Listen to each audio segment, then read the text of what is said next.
안녕하세요, 김남도입니다.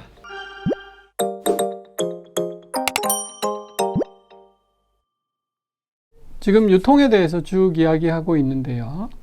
그래서 사실 유통에서 첫 단계는 얼마나 좋은 상품을 매입할 수 있는가 하는 것이 중요한 과제라고 하겠습니다.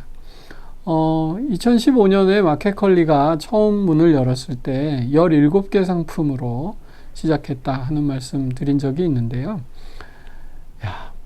그래도 소위 전자상거래 업체인데 17개밖에 확보를 안 한 상태에서 사이트를 오픈할 수 있었던 용기랄까요? 무모함은 어디에서 온 것일까요? 김슬아 대표에 의하면 정말 내가 먹어서 또는 내 가족이 먹어서 부끄럽지 않을 그런 좋은 상품을, 그런 프리미엄한 상품을 고객한테 제안하려니까 매입 과정이 까다로울 수밖에 없었고, 그러다 보니까 확보된 아이템이 17개밖에 없었다는 거죠. 그래서 이제 일단 이렇게 열고 계속 좋은 상품을 확보해 나가자 하는 각오로 시작했다고 합니다. 이 당시에 이제 뭐 계란이라든지 고기라든지 납품처를 정하는 과정을 보면 정말 눈물겹더라고요. 그러니까 전국 각지의 양기장을 MD들이 돌아다니면서 얼마나 위생적이고 친환경적으로 닭들이 자라고 있는지, 닭들이 아주 좁은 공간에만 있지 않고 조금 더 나은 여건에서 자랄 수 있는지, 또 육류 같은 경우도 어미소와 새끼소가 같이 시간은 얼마나 보낼 수 있는지 뭐 등등을 확인해서 정말 좋은 상품을 개발하려고 애썼다고 하고요.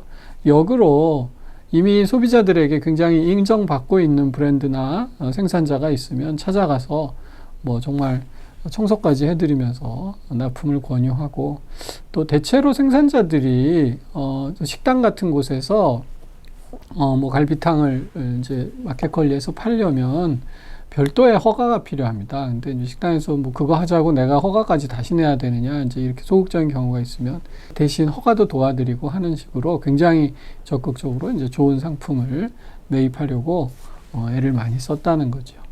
사실 스타트업들이 자본이 많지 않습니다. 이런 소자본으로 유통업을 시작하려면 내가 물건을 전부 사와서, 그 직매입이라고 하는데, 내가 재고로 안고 있다가 판매하는 것보다는 전국 각지의 생산자들과 소비자를 연결시켜주는 플랫폼만 만들면 되지요. 그래서 플랫폼화 시켜서 생산자와 오픈마켓들이 보통 그렇게 비즈니스 모델을 갖는데요. 생산자와 소비자를 직접 연결시켜주고 거기서 이제 발생하는 수수료를 갖는 게 일반적인데, 마켓컬리 경우는 거의 전부 다 직매입을 했다고 합니다. 그러니까 직매입이 아니면 고객들, 생산자들 또 판매자들의 품질의 관리가 가능하지 않은 거지요. 이게 이제 공산품의 경우는 브랜드가 있고 제품 번호가 있으면 어느 정도 똑같은 품질일 것이라는 것이 굉장히 확보가 됩니다만, 식품인 경우에는 같은 달걀인 경우에도 정말 천차만별이잖아요. 또 같은 우유도 뭐 맛이나 품질이 천차만별이기 때문에 이런 걸 확인하고 판매하기 위해서는 직매입을 할 수밖에 없었다는 것이. 근데 직매입은 사실 여러분 그 재고를 전부 부담을 안아야 되고 사실 자본도 많이 들어가는 사실 큰 결단을 요구하는 비즈니스 모델입니다. 근데 그렇게 할 수밖에 없었던 이유는 지금 말씀드린 대로 좋은 상품을 매입하겠다는 의지가 발현되는 것이죠. 마켓컬리가 좋은 상품을 확보하기 위해서 굉장히 노력을 많이 기울였다고 말씀드리는데, 그 중에서 가장 주목할 만한 것이 소위 상품위원회라는 사내 조직입니다. 제가 마켓컬리 인사이트라는 책을 집필할 때 김슬아 대표와 인터뷰를 한 7번 정도 뵙고 긴 시간 인터뷰를 나누고 같이 물류센터도 찾아가고 했는데, 그럼 이제 인터뷰할 서로 날짜를 약속을 해야겠죠. 근데 항상 약속 잡다 보면 금요일은 하루 종일 안 됩니다, 이런 말씀을 꼭 하시더라고요. 그래서 이제 금요일 날 무슨 일을 하시지? 이렇게 생각을 했는데, 제가 한번 금요일 날 회사를 방문한 적이 있어요. 그러니까 금요일 날 마켓컬리의 상품위원회라는 것이 열립니다. 그러니까 상품위원회는 해당 MD들이, 해당 영역의 MD들이 이런 상품 이제 판매해 보면 어떨까요? 하고 제안을 가지고 오면 그걸 실제로 요리해서 먹어보는, 그래서 품평하고, 그리고 제품의 어떤 뭐 마케팅 포인트를 찾아주고 어떻게 네이밍을 좀 바꿔주고 전국적으로는 이걸 마켓컬리에서 판매할 건지 안 할 건지를 결정하는 그 위원회입니다. 근데 이 상품위원회에 대표가 한 번도 빠지지 않고 직접 참여해서 계속 한다고 하고요. 얘기를 들어보면 네, 상품위원회에서 단 한 번에 통과돼서 바로 판매가 결정되는 경우는 거의 없다고 그래요. 여러 번의 테스트와 회의를 통해서 보완점을 이제 말씀드리고 그래서 그 보완점을 찾아가는 이제 그런 역할을 다 했다고 해요. 상품위원회는 워낙 이제 식품들이니까 먹어봐야 하기 때문에 여기 상품위원회가 있는 날들은 거기 참여자들은 거의 식사를 안 한다고 그래요. 그래서 뭐 고기가 들어오면 고기 실제로 구워서 먹어보고 뭐 이제 이렇게 돼서 처음에는 되게 좋겠어요. 맛있는 거 많이 먹어봐서 좋겠어요. 근데 문제는 그 순서가 갑자기 굉장히 단 거 먹다가 그 다음에 뭐 퍽퍽한 고구마 먹었다가 뭐 이제 그런 식으로 그 순서가 들쭉날쭉해서 뭐 배는 부를지 모르지만 좀 정신은 없다 이런 말씀 하시더라고요.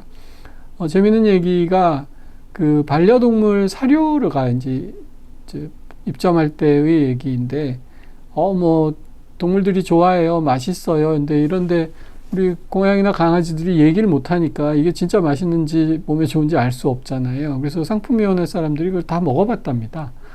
그래서 그걸 휴먼 스케일이라고 본인들은 부르던데 사람이 먹을 수 없는 사료는 동물들에게도 먹이면 안 된다. 아마 애견 애묘인이라면 다 아마 수긍하실 거예요.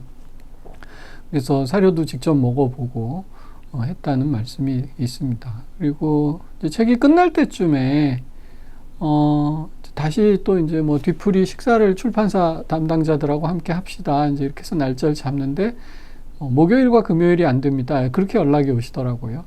그러니까 1년 만에 입점하려는 상품들이 너무 늘어서 상품위원회를 아마 목요일에도 여시는가 봐요.